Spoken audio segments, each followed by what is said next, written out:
I forgot my little script. But pursuant to chapter 2 of the Acts of 2023, meetings of public bodies may be conducted virtually, provided that adequate access is provided for the public. So this is the regular meeting of the Needham Historical Commission for November 18th, 2024. We are meeting both in person and on Zoom. Because we are meeting also on Zoom, all roll call, all votes will be taken by roll call. Okay, so the first item of business is the minutes of the October meeting, which Joe kindly made for us in Megan's absence. I had two things, Joe. Sure. You refer to Paul Good as Mr. Paul. Is it? Pretty much consistently through that first section. Yeah. Rather than Mr. Good. And you misspelled Zohar's name in the new member introduction. You have it correctly everywhere else, but that particular one, you misspelled it, so. Chair Grice introduced Zohar Gorman. Zohar Gorman.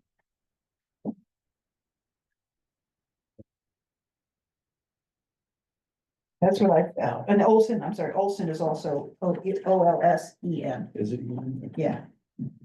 And that's a couple of occurrences.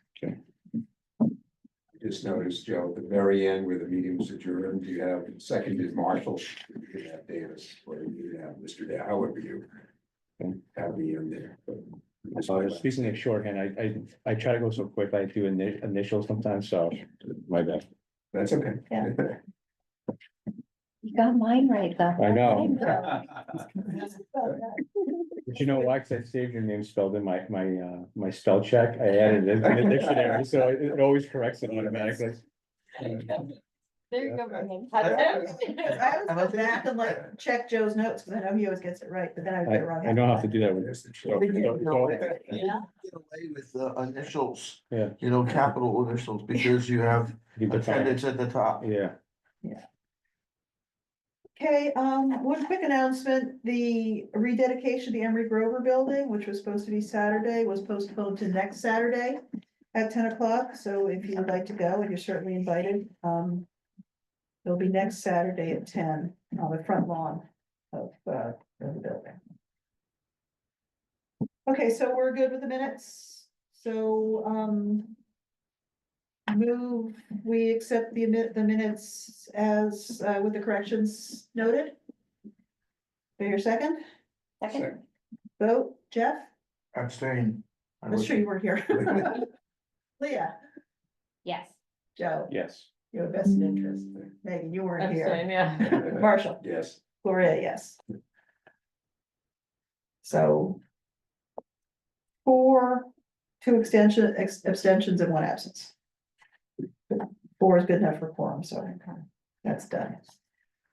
Okay, a couple things, we have talked about having a meeting with the building commissioner, Joe Kondak, and I wanted to, shape that out a little bit before we actually called him to come in, so we have a focus on what we want to talk to him about, and it's not just sort of free form.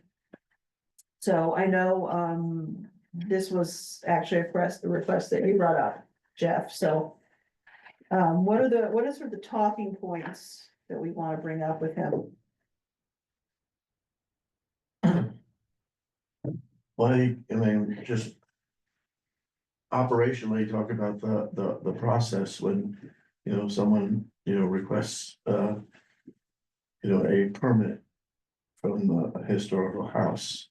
You know, I think, you know, we never really talked much, you know, I think before, you know, with Dave, you know, about you know, some people were coming before us, you know, replacing, you know, things, you know, not really doing a demolition.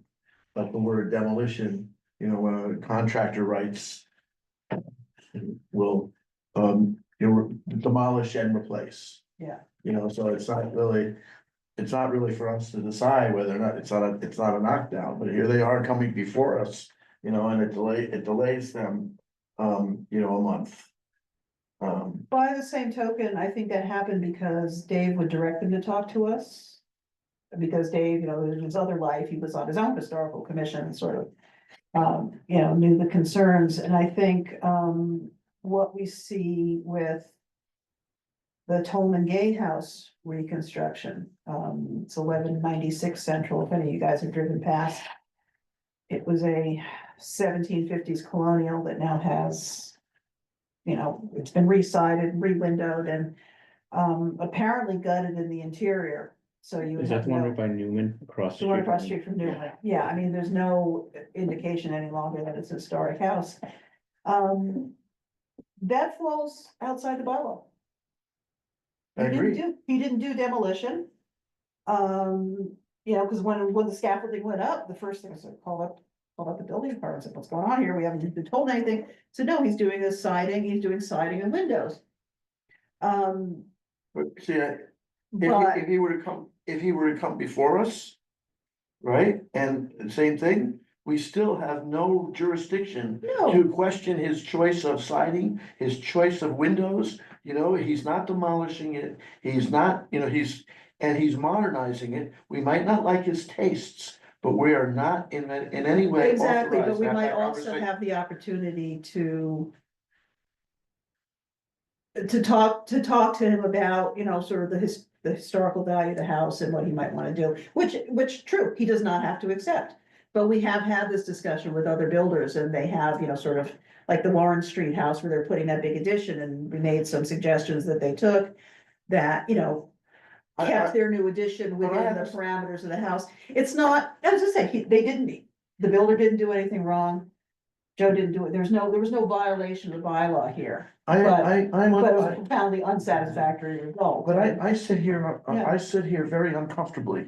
When we get in that position, and people are coming here presenting their plans to us. Mhm. And we're talking to them about window choices, and it implies that they're modifying and negotiating with us.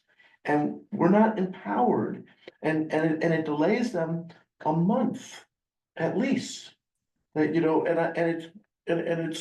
if we wanna rewrite it, the law, the bylaw. Well, we're good, that's another topic, that's another topic. I mean, But we do. believe me, I'm all for, believe me, I've come around, and changed my views around something in regards to all the stuff around, housing, and so on, and with the zoning. And I changed my view. I'm getting to be a strong believer in a design review board, much more stringent than just beyond 10,000, because, they talk about housing and doing this stuff for MBTA, and they showed pictures that we were advocating for of beautiful triple deckers and Yeah. those two things like that, and I say.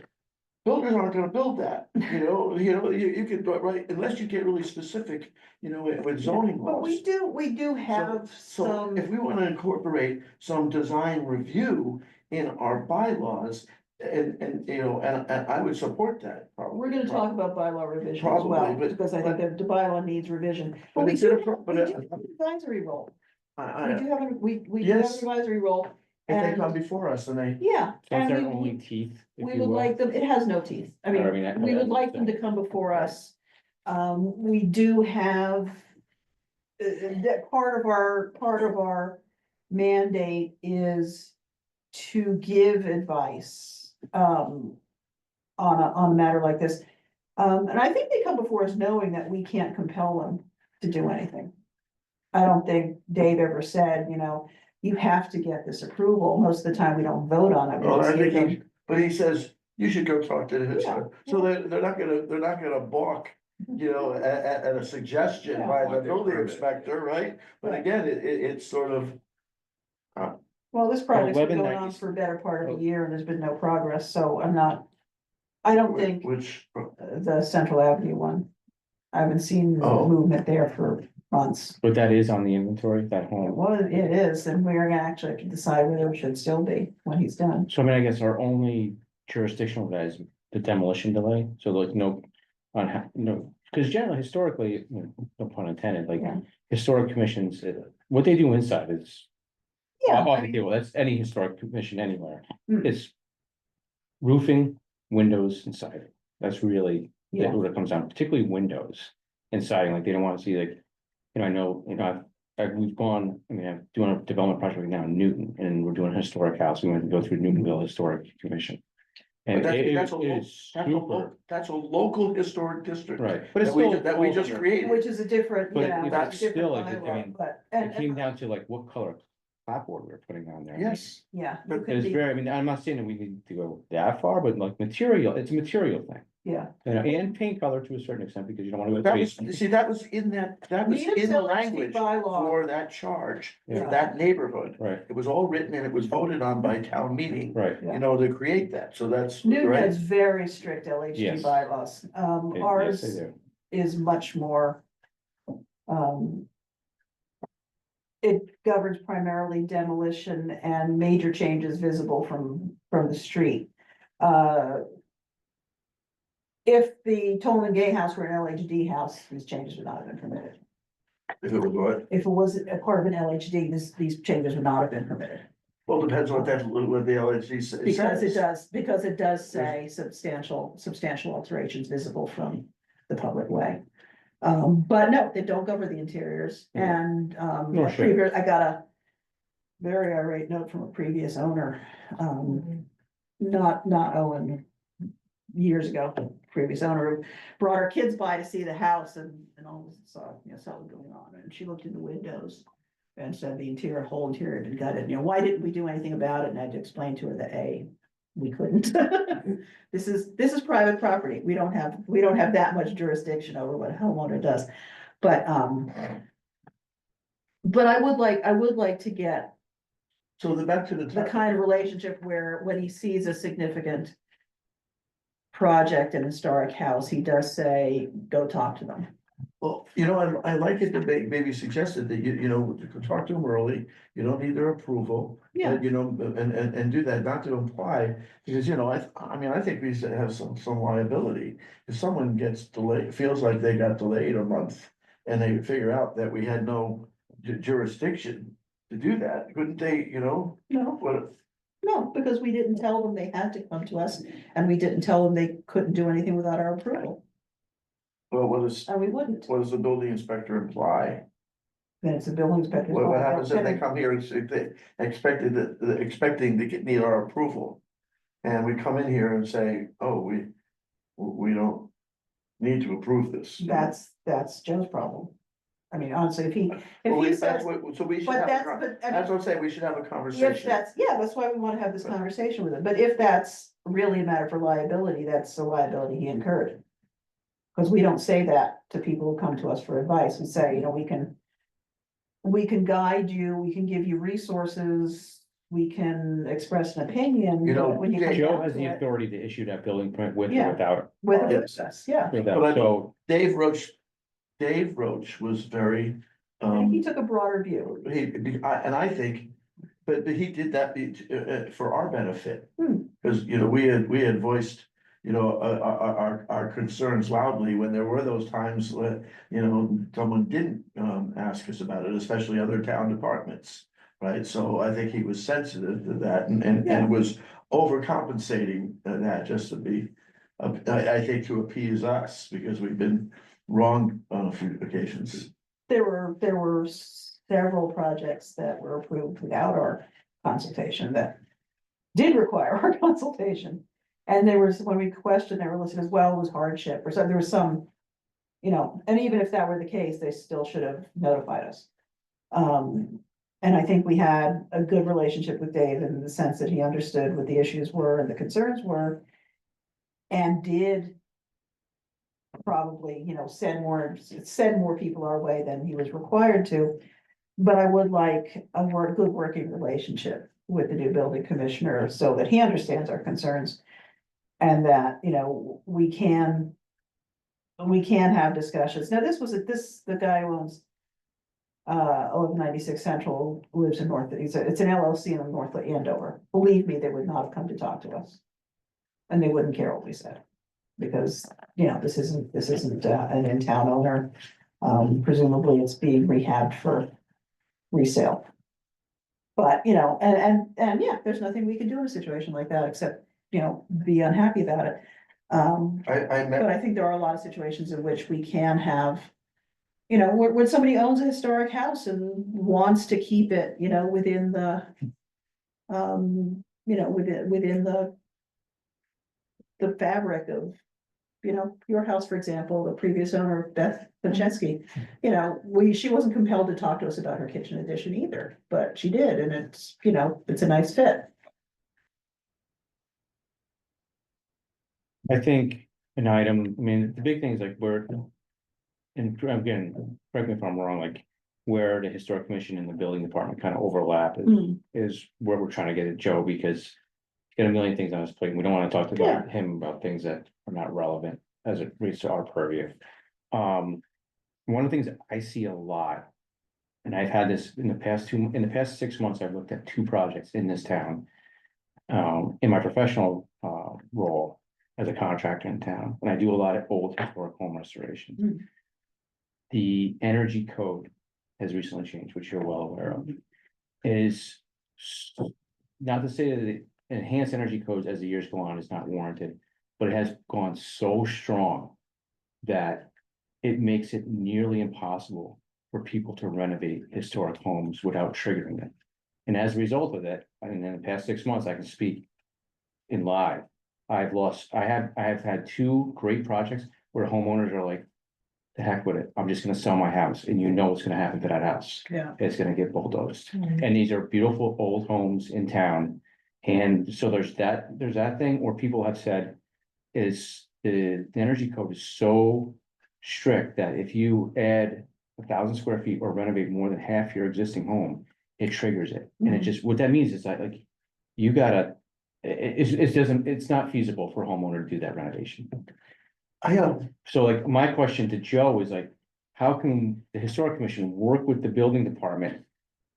And I don't know what Did his, you meet with him? oh, I've met Joe many times. But so, cause I ran into this, you know, I'm gonna renovate the Kingsbury house that's right next to me.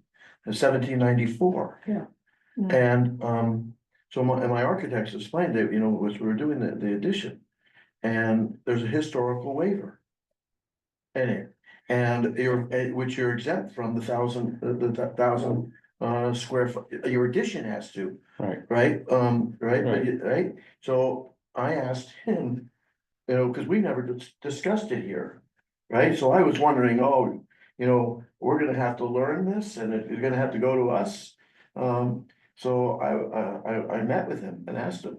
His interpretation was, if it says historical, house is exempt from that, then who am I to question that? It's right there in the regulations, you're exempt. But then again, the question is, what's the definition of historical house? If it's not on an I inventory, would, it's I still- think it would have to be a house in the Has to be inventory. on- right, which is stolen, like the house I just finished in Oakland Ave. Joannis's house is not on the inventory. Right. But I would, yeah. I think you asked some question to that, because. But I purposely did not gut demo, whatever you wanna call it, more, I mean, obviously I kept a lot of the old woodwork, but I purposely did not demo half that house because I didn't wanna trigger the energy code. Because that means you gotta demo everything and you gotta make everything up to code, which is impossible in an old home. It's impossible. You might as well just knock it down. Yeah. We You might as tried well just knock it down. rewiring ours because we wanted to add insulation, Right, and we still had knob and tube in some places. Yeah. We had 3 or 4 different wiring regimes in the house. so I kind And of, to then, kind of yeah, and had to discuss go that. through all the walls. I think it's a good all the point to old- discuss. I kind of want to because- discuss that because Okay. I can tell you, I 2 great projects on old houses. One was like, we're just not gonna do it. We're not gonna spend the money, and the other one's like, we'll just sell the house.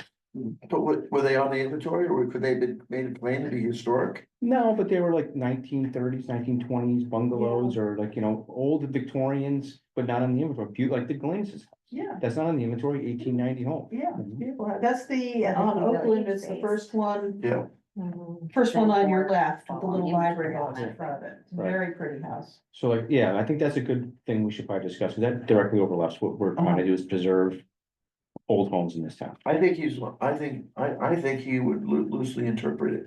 I Yeah. think he would go so as far as to say, you know, if it's historic, not just because it's not on the inventory.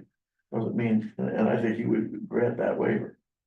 There are also in different towns, because again, in my professional capacity, we're dealing with this a lot right now. And so I'm working on a project in Chelmsford. It's a civic project. It's not a home, but we're asking for a waiver from Mass Historic in order to not have to do some of the ADA upgrades. So there are certain places that we're running into more, and with some of the energy codes as well, that if you can get a waiver from either Mass Historic or in a lot of cases from your local historic district, claiming that the house has historical significance and it would cause a hardship, because it is exactly that relationship that you're talking about. There is, how do we go forward and have better energy performing houses and, you know, move forward, but not lose these beautiful homes Right. that, because people are having to make those awful decisions, and well, we just don't do it, or we sell it, and then everybody loses because somebody comes in, knocks down the home and builds new, because it's Right. a lot easier to meet the energy codes with a new build than in a historic. But there But are- more wasteful of resources in the long run. Absolutely, and as with what, Ironically. with what Right. I do, we're trying to save as many historic buildings as we can. Yeah. But it's definitely happening more and more now, is that it's really getting harder for homeowners specifically to upgrade their houses. Remember that language in the plan, or the selectmen board's plan, right, that talked about, you know, and I don't remember where it was located, but it said any, a house that is on a, federal, state, or town, or any building that's deemed to be historically significant. So there is something to stretch, that to, we could explain, show, if I could remember where that was. And we could show it to. It's also in the energy. Yes. Is it in the code, because energy code? we were looking at doing some upgrades to our attic too, so I've been reading codes, and because we're on the Inventory. inventory, thank inventory, you, yeah. because we're on the inventory, we have claim, Yeah. but not everybody has that right now. Right. Could you send a copy of the code for us, just so we can see what's, just send it around so we Yep. can sort of see what's in it regarding historic? Does it have, so it has a carve out for historic building? It does. I don't remember the exact language on it. Of course, one of the big hurdles with the energy code, and we'll attest to this, is that you go to Wellesley, and their interpretation of the energy code is different than Joe's interpretation of the energy code. And you go to Dedham, and their interpretation is a little bit different. That's Yeah. because they drafted it, like lobbyists drafted it, Mm. not energy, like not insulation people drafted it. It's like, I read it, I'm like, I call the, I'm like, what's this mean? He's like, I don't know. They don't know. It's also really hard right now because the entire industry is catching up, because it changed for all of us. So like all the architecture firms are calling each other Yeah. and saying, how did you do this? How did you interpret that? And all the engineers, because nobody knows, because it's brand new for everybody in the state. And to your point, inspectors and code officials who are stamping drawings or checking things, it's their first time too. So we've had some projects that were the first ones out of the gate that got through because nobody knew what they were looking for. Nobody knew what the requirements are. So now they're starting to implement some more requirements for inspectors and what they are supposed to look for, but it's It's the Wild West out there. So right is now. this a state bylaw, or is it a state bylaw that has a local bylaw provision? So it's Massachusetts base code upgraded, but that was not a significant jump. But the stretch energy code was a much larger leap, but there are only, I think, 9 or 12, Yeah. very few jurisdictions within Massachusetts who didn't adopt the stretch energy Yeah. code. And then there are some that even went even further, like Brookline and a few others who have the enhanced energy code, and so that's even. But the even stretch more. code, does it, I mean, it's like the MBTA housing law, the state has it and then the town adopts a version. Correct. They Right, corrected, Is they, that the way this works, or is it just a state law that you adhere to? I think it's the state law that you adhere to, because once you've adopted the stretch code, if there are changes to the stretch code, you automatically jump to whatever that. Okay, so it's not, there's no local bylaw that goes with it, it's just you, okay. Yeah, it's not like the building code that states can make exceptions to. This is the state law. You have to go with it. Okay, I think communities can go a step further if they want to, but they can't roll anything back. But there's room for interpretation. But a local building inspector could waive it with respect to what they deem to be an historical home. That's where the interpretation Yeah, comes in. they have the discretion. That's how Joe, he said, they gave, they gave me the power, why, to do this, why wouldn't I do it, you see, there's nothing that says it. Cause I asked him, and he says, there's nothing here that says I have to go, what a historic house is, it doesn't say I have to go to the historical commission, so why do I want to create another step? I'm like, yeah. okay. So are there any other questions you wanna bring up with them or topics you wanna raise with them? I mean, I think that's pretty. I mean, the demo Pretty overlay is a big one, but I juicy don't one. know how, I mean. It's not really, I mean, I'd be curious to see like. Where their deal flow is right now with, houses being knocked down, just, At a high level. Yeah. I've heard it's slowed in several towns, I mean, I think it slowed a little bit in Needham, but. That may have been just temporarily. Central, I saw a small little house on Central Ave, just on the way to Gould Street, close to that end, and then I saw the backhoe in the back and the temporary power thing and the porta potty, so I don't know if they're doing. Sure sign. The trees come down. But we haven't had a historic house demolition request in a long time. There are a couple of houses that are for sale in Yeah. my neighborhood. I don't know if they're on the inventory or not. But they are definitely old looking homes. Pleasant Street has a bunch of houses on the inventory. Street? Pleasant Street. I'm thinking there's one on either Grant or Warren that just went up. And then there's one on, might be on Dedham, I can't remember now. But yeah, two like around the corner from my house Yeah. that are now for sale. Actually, yeah, the one on the corner of Dedham and Pleasant, that's one that just went up, but I don't know if that's a. Oh, yeah, it's on Fair Oaks. There you go. Yes. Yeah, Yeah, right at the Oh, corner. okay, that's another topic for the. Yeah. Yes. I bet it's not, it doesn't have a plaque. Yeah, but Well, it doesn't necessarily have a plaque. that one, I can't think of even what it looks like, but there's one on Grant or Warren that. Twenties or thirties or something like that. So we I will. still don't have a plaque. Yeah, I have one, they're so cool. You have I had, yes, got it rotted, Yeah. It's like two and historic. I'm asking my daughter to repaint it, Well, I they're not even, made I of have, Korean, I even they're have the much- piece They're of, much more durable now. I have a piece, well, I have a piece, I don't wanna put one of the plastic ones. Yours up was there. yours was hand lettered or something. Yes, it I was. remember, Yeah. Oh, wow. Well, it was on a piece of plywood, ancient plywood when I bought the house. And I made it at a MDF and then, framed it like that. And then it rotted and got to the point where the only thing that was left was the paint, So I have a picture of it, my daughter's gonna. I think it's a Macintosh. It's a And I long have, I have a name. piece of, what's it called, the plastic, molding stuff, a big sheet. Exactly. So I'm not replacing it again.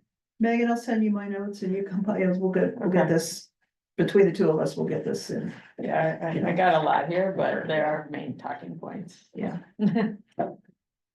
Okay, you. now. I have not been notified yet. I will check on this. I meant to do it before the meeting and didn't. But November is the 6 month. 6 months since the passage of the local historic district bylaw. A local bylaw, unless it's passed with an emergency preamble, has to go to the legislature. And they have 6 months to approve or not approve. I'm assuming it's gonna be approved. I'm assuming it has been approved at this point, because it has been 6 months, which means we can start thinking about ways to publicize it. And recruit. We weren't able to do that until the law was confirmed, but now. Assuming, and I will confirm this, but assuming it has been confirmed, we can now do this. So. Those are the two things I wanna think about. One is, how do we publicize this? So people with historic houses, might volunteer or ask about it. We did, as we were going through the process, people with houses would say, oh, this is really interesting. I'd be interested in doing that, but now push is coming to shove, so, Did you maintain a list of the people who showed interest during the? course? yeah, I have a couple names, but, maybe we should do a mailing to everybody on the inventory to But what start about- with, but there are also other properties. But what about, yeah, I mean, what, we had Our friends on Warren Street. we had a plan. We had a date and and a room scheduled to do that conference, we were so close that I was calling Roach Brothers for refreshments. We're the only two old enough to remember that plan. So what we were gonna do is we were gonna, we have the new. About 10 years ago. The new inventory, Yeah, right, so with all the so we're gonna do a sort of a wine and dine and answer questions to the people whose houses were identified. And ask, we were gonna ask if they wanna be part of, on the inventory. So we were thinking about what a better way to not only just ask incoming possibilities, but also some of the older people who have houses already on the inventory. They might be a good resource, an example, all of that. At the same time, we did that, we could have maybe a pamphlet. And if you want to protect out your house more than just the demolition delay from being in the we inventory. do an option, a presentation on your options. We have, Mo's our best VR, I don't think. I think for the youngsters, we need to go back and update them. The infamous Heritage 3. I don't know how many of you have heard of the Heritage 3 plan. A Heritage plan was the inventory, the additions to the inventory. Heritage 2 was in 2007 or something. And we did seek and get the approval for most of those identified houses, and they are now part of the inventory, the second wave of the inventory. We received a grant from the CPC to do a third round. We identified, I think, 45 houses. Started the process. We have partial documentation, sort of 85% complete documentation on all of them, but the contractor, the consultant quit.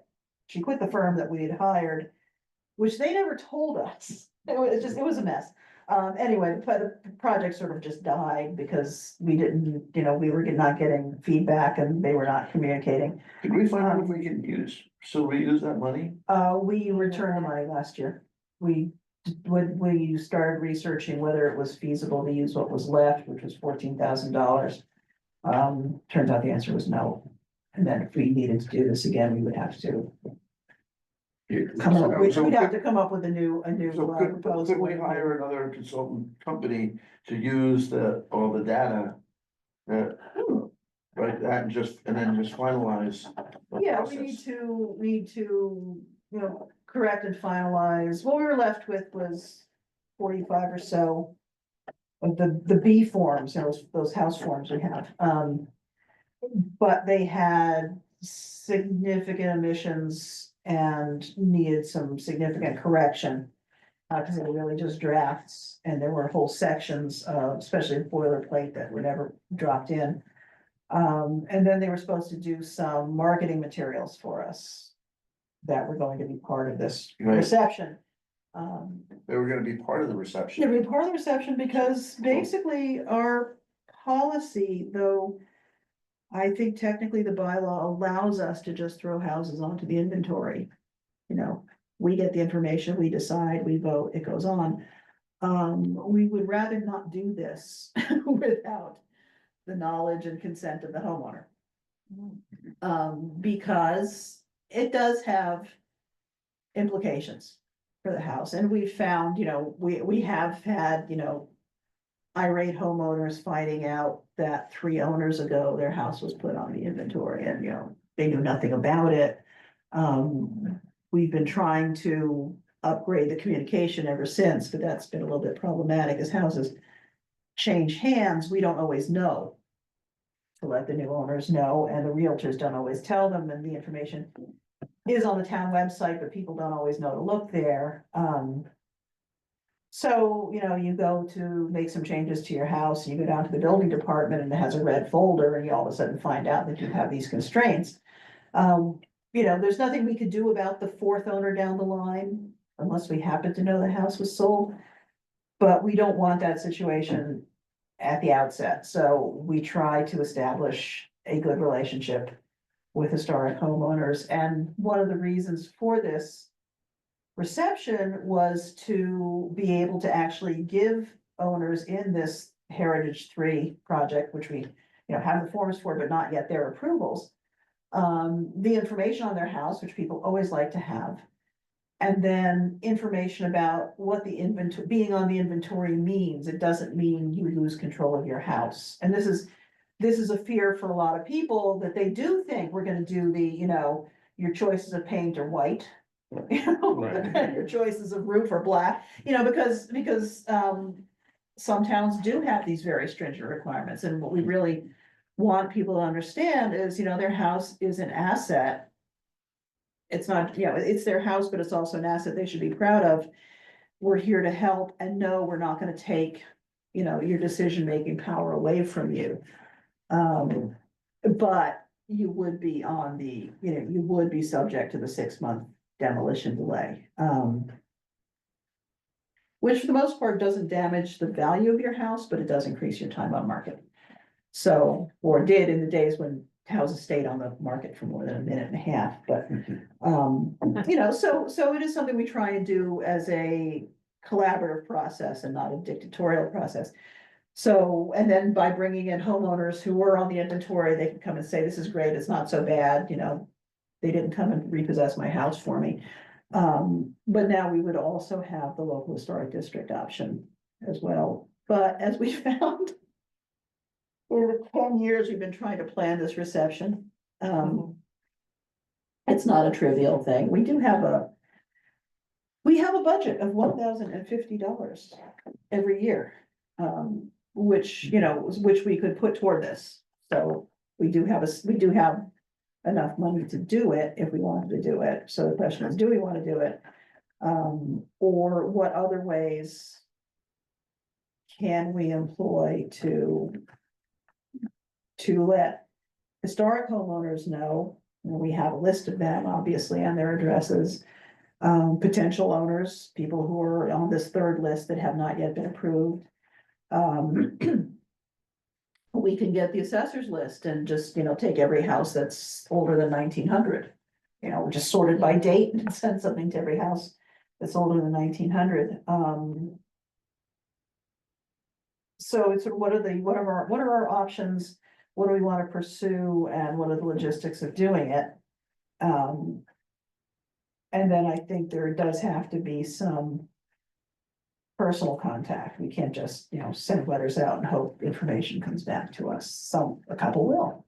But, if there are particularly important properties or neighborhoods that we would really like to see on the inventory, I think then we do have to set up some type of personal contact.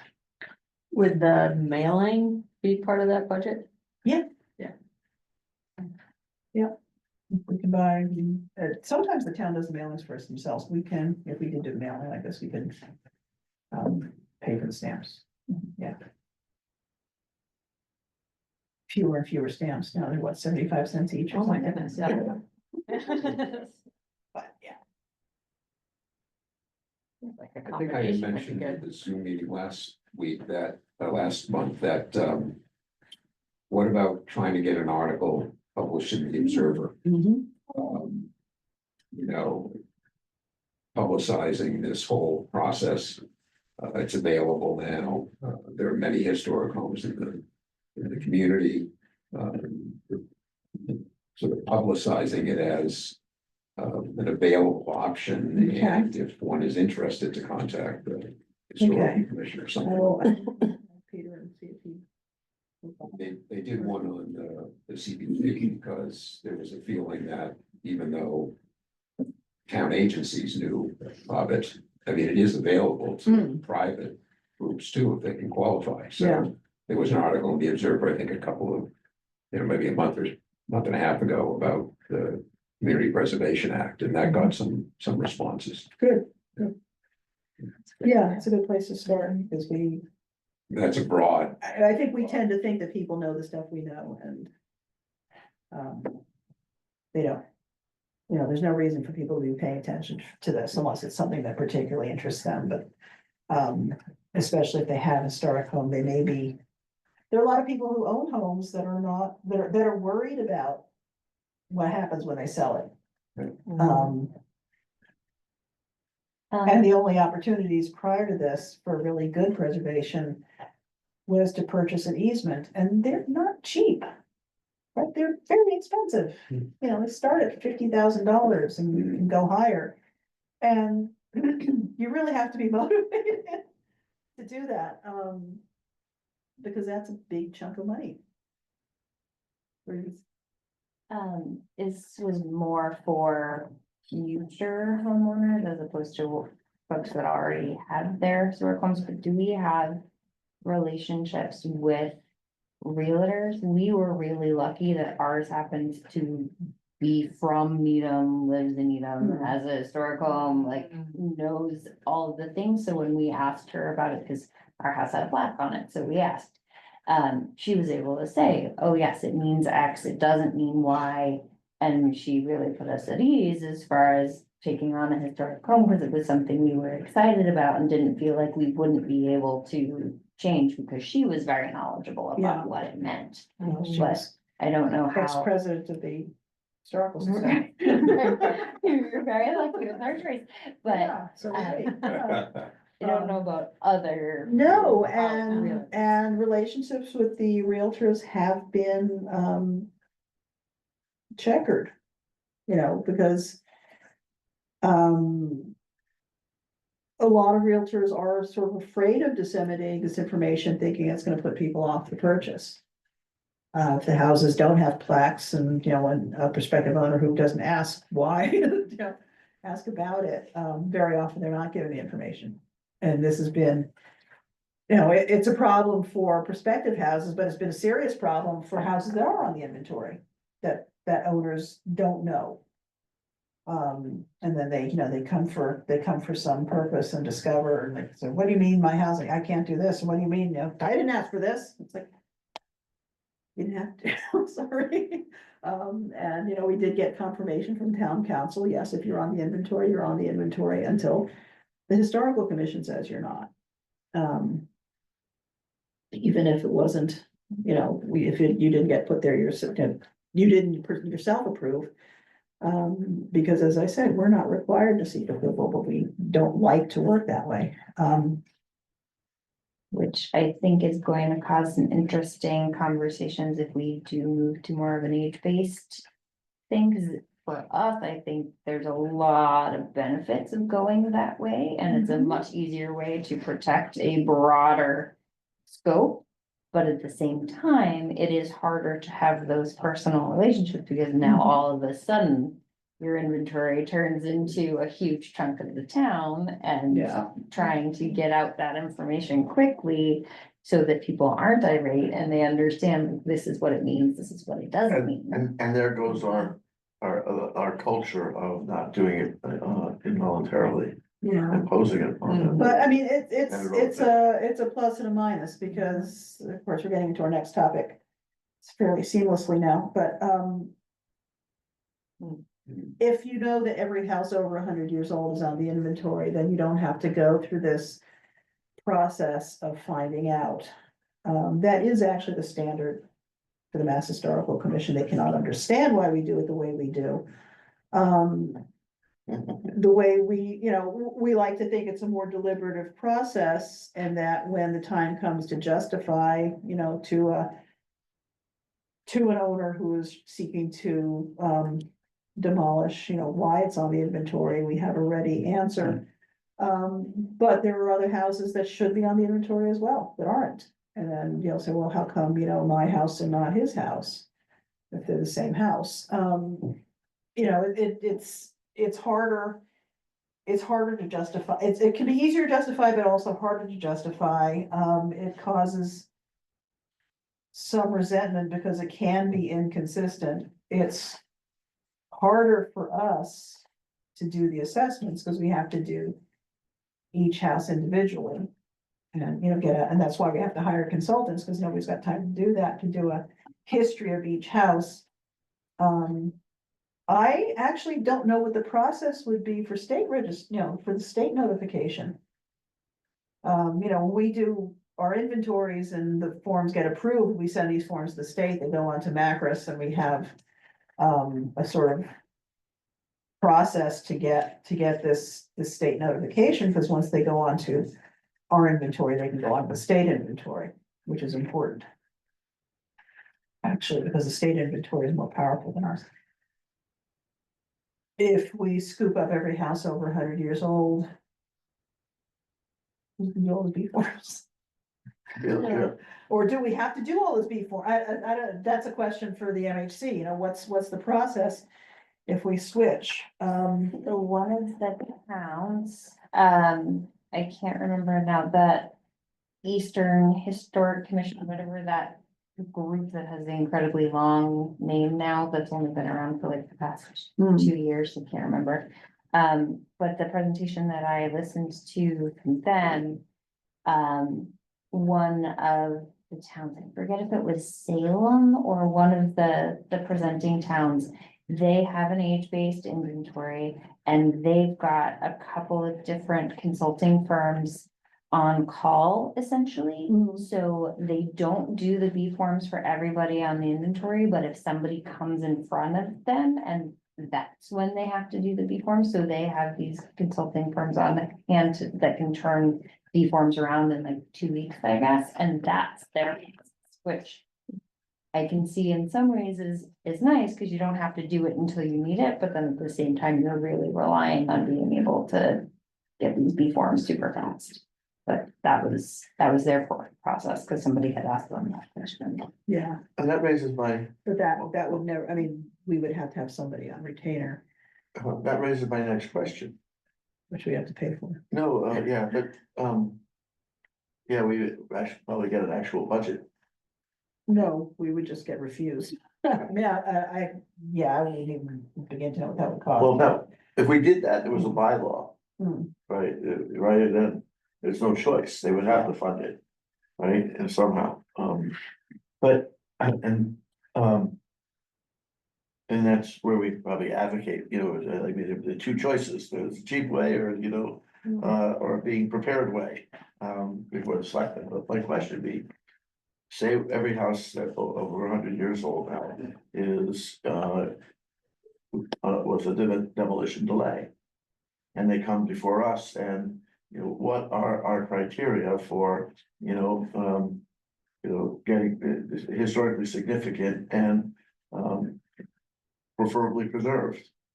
I guess we would have to come up with some standards, right, around that. So it wasn't totally arbitrary. Well, you could either have a uniform standard that says it's 100 years old, it's assumed to be historically significant, which honestly, it doesn't inspire a lot of confidence. You'd like to think, especially if your process is getting held up, that there's a good reason for it, and because we said so is never a good reason. But yeah, that would mean then we'd go, like Salem, we'd have to then go through the process of research every time we had a request, and for an age-based cutoff, you get a lot of requests. So we need to think about, I will see if Jen Doherty from the Mass Historical Commission can come talk to us again, or if she can send information. We have, a lot of information was compiled by Laura Dorfman, and before her, with her, Don Lankowitz and Rick Hardy about what other towns around us do. But to really talk to the historical commission about sort of what the process would be, you know, what they consider best practices and how a transition like that would happen, you know, to start with, but then we would need to talk to town council, we would need to talk to the select board. If we needed to, if we wanted to do this, it would be a big bylaw change. So obviously that would have to go through, the select board and onto the warrant if we were gonna do it. In the past, we have not had support from the select board to look at a age-based bylaw, but it's a different select board now, so I don't know what their opinion would be on this, but it would be a big change. It would be a big change, it would be a different way for us to do things, but the way we do things now is labor intensive and very slow, so it's not. It's got its own disadvantages, you know, I like to think it's more. More deliberate and more focused, but. You know, we've had this Heritage Tree List for 10 years, 12 years. You know, and we haven't finished it. It's not an efficient process and it's not a cheap process, so. We need to sort of see what our options are and then decide if. It's really worth making a change. You know, or maybe the only change we request is to extend the delay to 12 months. You know. One of the things we're finding with the surrounding towns is.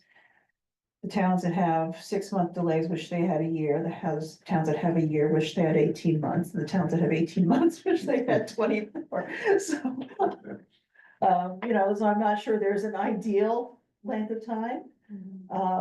6 months is plenty if the builder is willing to negotiate, and 2 years isn't if they're not, so.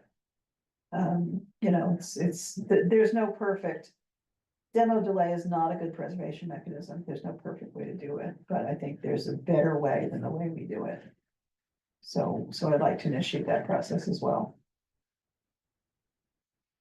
With respect to when a builder has come before you in the past, the demolition delay issue, have you had any or much success in getting some things preserved in the process?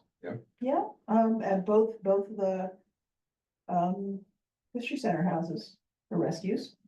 We have had builders who've agreed to, you know, they wanted to subdivide and they agreed to shift the house rather than tear it down and build 2, shift 1 to make the second lot. So shift the old one, you know, which means it gets a new basement, which is generally a good thing. And then, you know, we use the second half a lot for the new one.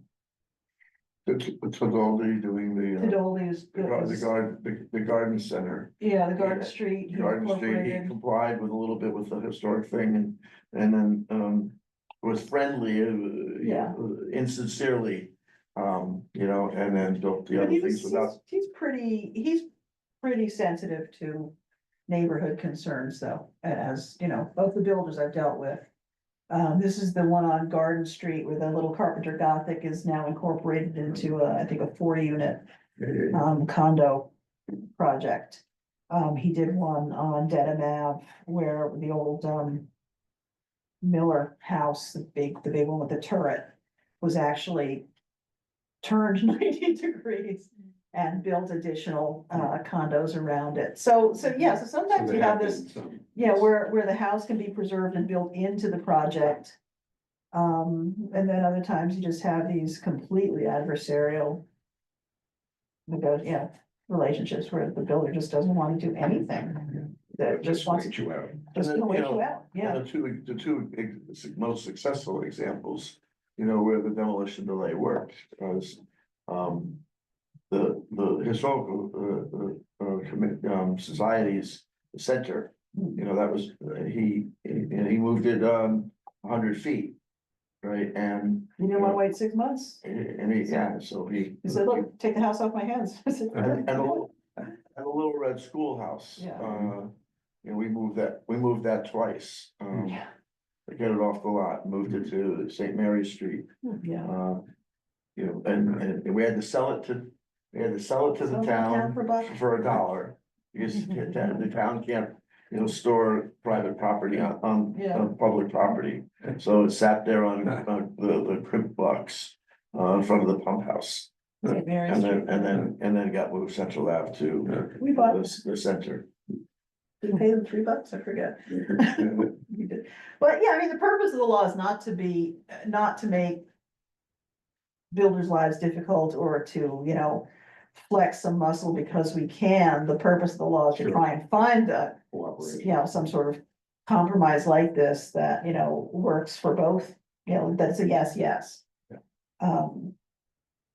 But, you know, but the permitting process is longer than 6 months, so it really isn't much of an incentive. So we would like it to be a little bit more powerful. So I think, if she can do it for the next meeting, I'll contact Jen and see if she can come to the next meeting or the January meeting. And just, you know, start talking to her about, or maybe if we have Joe next month, we'll put her off for another month beyond that. We'll start talking about sort of what the MHC sees as best practices in demolition delays and ways we might want to consider altering ours and what the pros and cons of the various approaches are, and not the pros and cons, but sort of the logistics of the various approaches, because honestly, if we're gonna have, you know, 21-day notification period, if we're gonna have to meet every 2 weeks because houses that are 100 years old keep coming up on the inventory, you know, maybe that's not the best solution. You know, so we'll see, let's start mapping out, the logistics and the,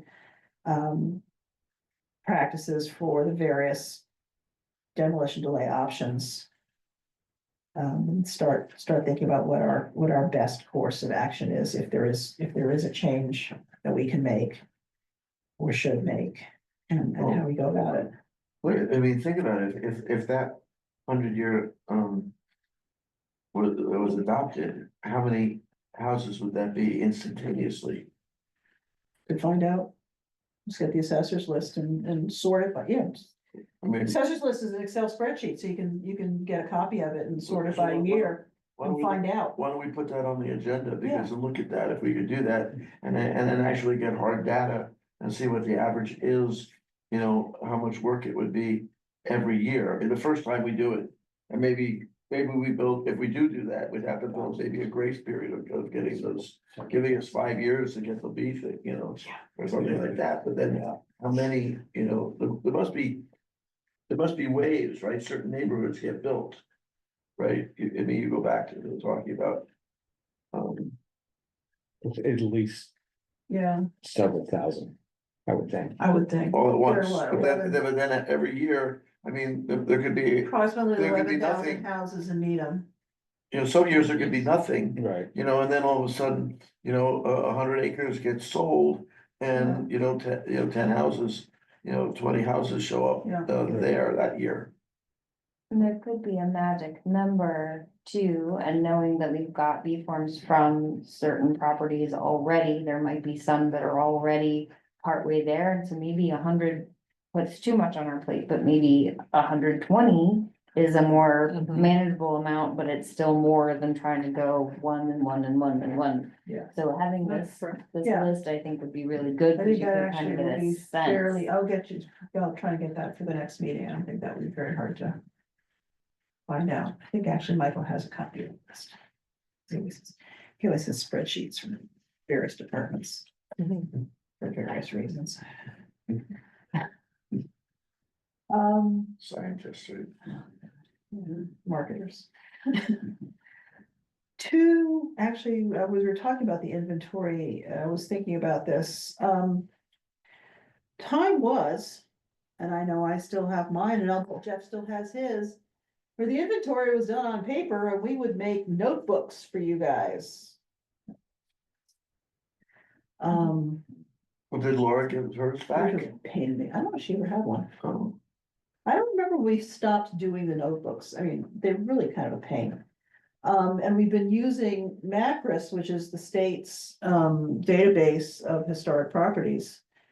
But not everything not all of the B forms in our inventory are also in Macris, so that does present some problems. I have now electronic copies of all of them, I believe, because I had an intern. We had most of them, but not all of them, and I had an intern transcribe the missing ones, so I think we now have all of the forms You mean- for, You and I are the only ones who have. I think we're the them. only two that have the Oh, okay. notebook, yeah. I think we're the only two that still have the notebook. Cause that's a great introduction, when you first, That's We- so cool. when you, It says, well, historical commission, oh. Seriously, and you what's get, this and you get to thumb through it, you Yeah. know, and Yeah, see, yeah. you know, there's, some of them are really, you know, I mean, typed, right? They're the old type, old And they're typewriter, Xeroxed. you know? Oh, yeah. And they're sometimes Xeroxed over several generations. Yeah, so Hard to the, read. yeah, the photos are really They're just black, like, you yeah, know? little Oh, blurry right. blobs, yeah. Well, I think we do have electronic copies of all of them now, so what's the easiest way to get them to you guys? I could put them on CDs. Does anybody have disc readers anymore? Thumb drive, I had that problem Yeah. recently. come on, little thumb drives. Put them all on flash drives and then, yeah. They'll do that, because, yeah, they're useful to have, and when we talk about the various houses, to have a quick way of looking up the information on it, is helpful, but, you know, increasingly that knowledge is getting restricted to me. So. And suddenly added Make a bunch of. 2,000 flash- more. Yeah, right, that's true, then if we start adding to it, but then Definitely you not guys gonna will all a be paper responsible copy. for, yeah, Yeah. adding to your databases,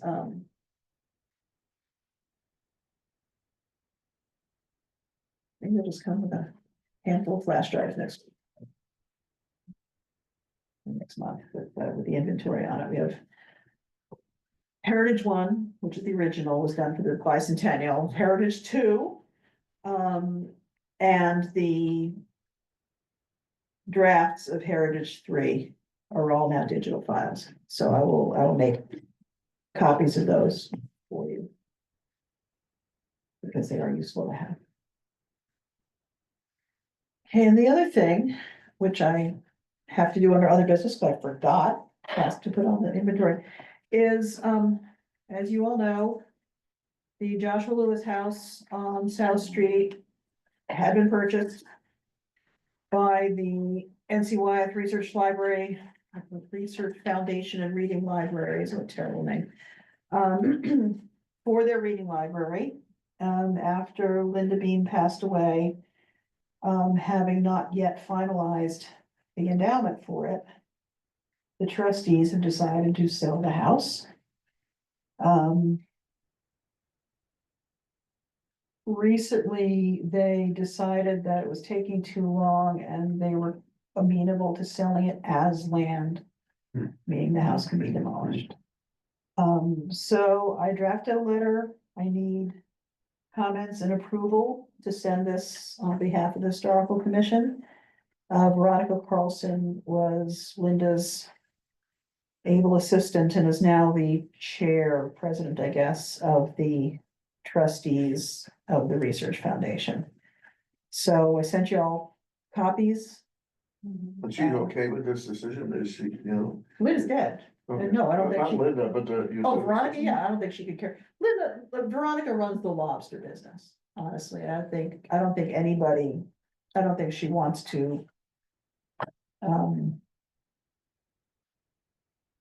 I don't think she wants to have to manage this. So honoring Linda Bean's wishes is. It doesn't irrelevant. seem to be looming large in their, in their planning, and I can't see how. I know they've got good lawyers, so I'm sure there's some way that they made it legal, but certainly I don't see how they can maintain the foundation as a reading library when there is in fact no reading library, and the collection that the reading library would have acquired has gone elsewhere. Because they can't take it, they don't know where to put it, so. So does anybody have any comments or changes?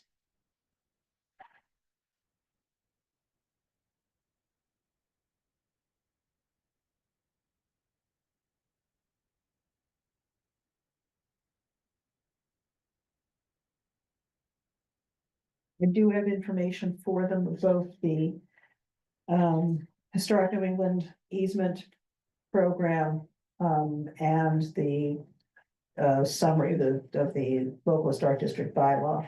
Hopefully they'll look at those and consider that as an option.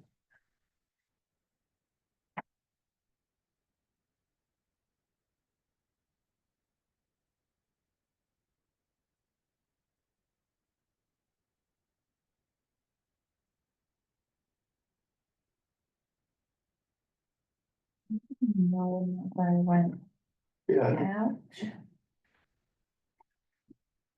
I sent it with the agenda last week. Oh, yeah. Is it attached to the agenda? It was probably a second file in that There's same two attachments. email. Yeah, PDF. Do you have the date? it went with the agenda, right? Yeah. Yeah, I Yeah. sent it at the same time. Tuesday. Yeah, sweet. Last I'm Tuesday? behind, The 12, Yeah. 12:45 p.m. it was on the wrong email chain. Yep. Okay, that's fine.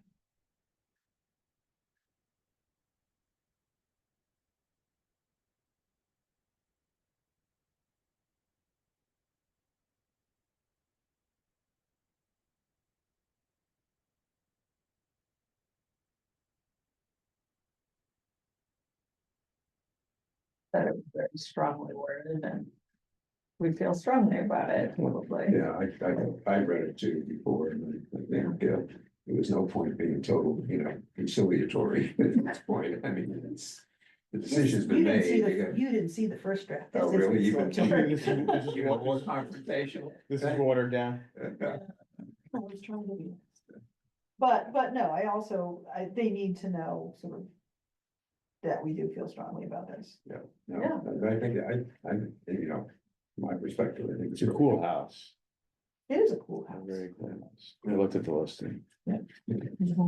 You're attaching that article too, that you've written, right? I'm attaching the article so they have Yeah. some of the history That's real, background, yeah. and then the local historic district bylaw for their information and the HNE easement program they want to pursue. it'd be nice if somebody would, I mean, so you certainly think, there's a great case. I mean, we say they've got lawyers, but I bet you that, if someone sued it, and said, could certainly advocate strongly. They may be violating the trust purpose, you don't know, Yeah. but you're right, you'd have to sue them. We'd have to sue them if we don't, yeah. Yeah, you need the resources and the time. That sounds Do good. it. Yeah, right. 2015. Go for it. That's like 1 hour. 1 hour at a time.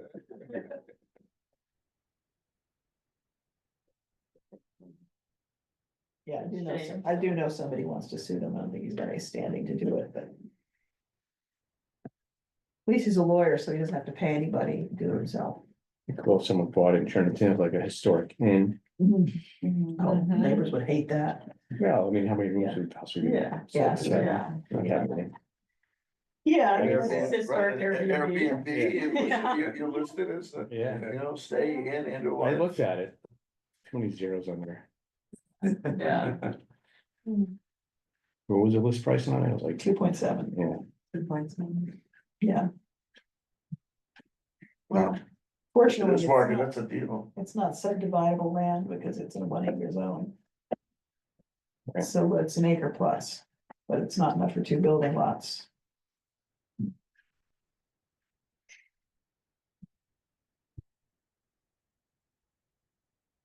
Anybody suggest any changes? No, I think it's good. You good with That's it? good. I Okay. liked it. And I need a motion, let's see, okay, motion. That the Needham Historical Commission approve the draft of the letter to Veronica Carlson, Chair of the Nancy Wyeth Research Foundation Reading Libraries, as drafted.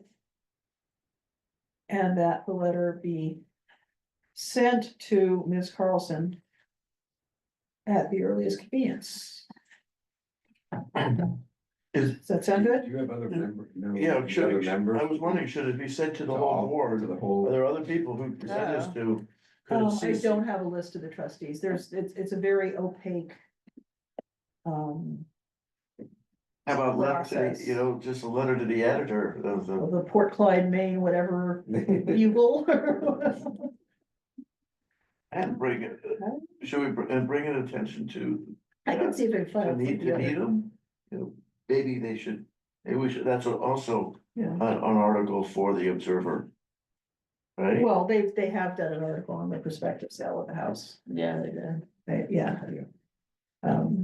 As did the Globe and the local. Yeah, they actually don't have a mailing address that isn't 178 South Street. It's, I mean, I only know Veronica because I know Veronica. Cause you were up. Yeah, because they don't have, their Guide Star page has very little information. It's kind of creepy. What's the assessor have for a mailing address wrong? That's the owner.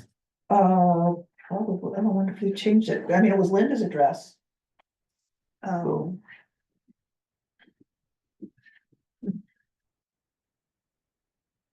Yeah, nonprofit, is that? Yeah. But that, so that, it has to be public. They can't, Yeah, but they right? just have minimal, well, part of the problem is, it's a private foundation, but also.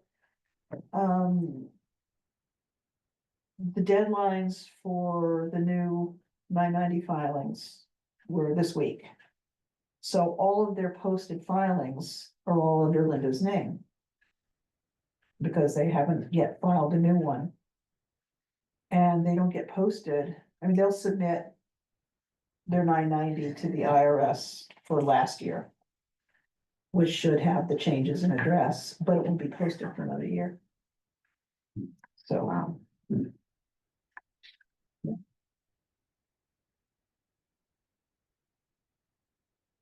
I can send a copy, I do have their lawyer's address.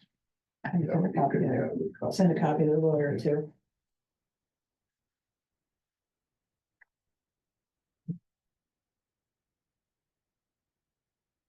Anybody want to move? Okay, so. So that is the you wanna read it back?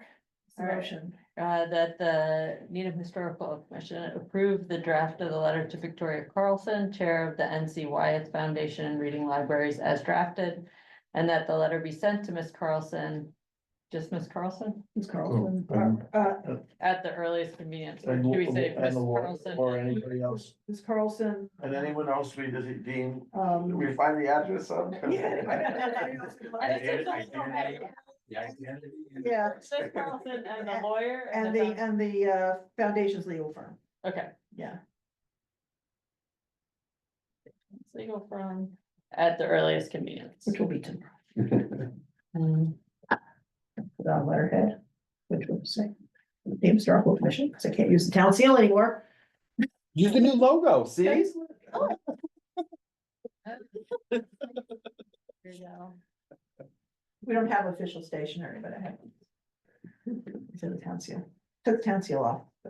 Okay, so I need, so that's the motion, anybody, Second. okay? Okay. I need to take a vote, Jeff, Alright, Leah, Yes. Joe, Yes. Megan, Yes, Marshall. Yes. I vote yes, so 6-0 with 1 absence. Okay. Okay, I will get this off tomorrow. I'm also copying it to the select board and to the town manager. And I will copy it to, I'll BCC it to you guys. Okay, good. Alright. Okay, does anybody else have anything they want to raise?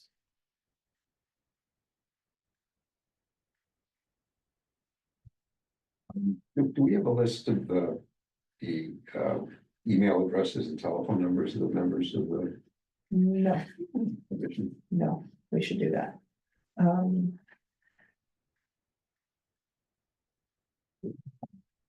Okay, we will compile that and send it around. Or actually, what I'm gonna ask you all to do is send me your emails and your preferred phone numbers. Will do.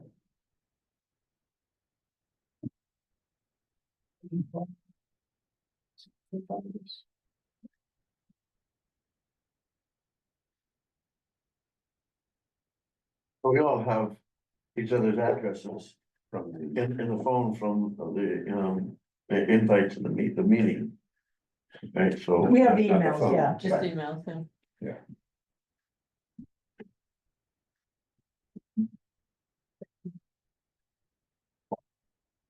Yeah, we talked about it, and we didn't finish it. Okay, then, do I hear a motion to adjourn? I'll make a motion to adjourn. Second? Second. Jeff? Vote. Oh. on your. Yeah. Yeah.